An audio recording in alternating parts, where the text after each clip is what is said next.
بهذا. أنت الآية مزور في التشريع في البداية رب دينار الخمر حرام يروح حس باريطاب درجة بدرجة.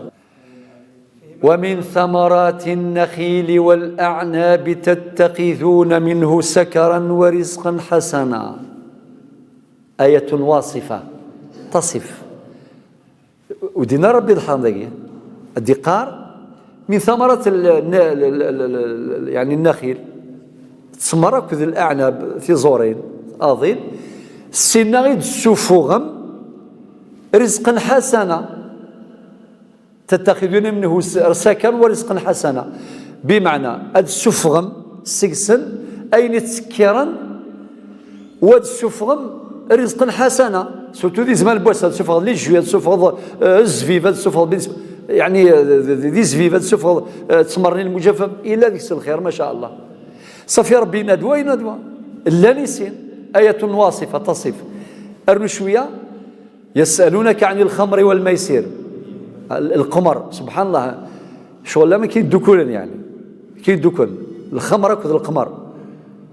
قل فيهما إثم كبير سعن دنوف ذم قرآن ومنافع للناس سعن الفايدة للناس وما قالش للمؤمنين خاطر وني زنزن شوالاكين نخدم الشوالاكين تافاس الفنا يرباح وكلش خير البطاطا خير كلش خير الطوماطيش خير والخسوري اللي سالك اللي كليون لا كليونتيل مضمونه وتو فا بيان ربي يهدينا جميعا ويهديهم ولكن الناس تتخذون منه سكرا ورزقا حسنا ارثوا دينا الحرام ابري الايه لا تقربوا الصلاه وانتم سكارى حتى تعلموا ما تقولون ملايون يروح ذيك السنه كيف يعي كيف يعقل المدوسه الايه القطعيه التي حرمت قطعا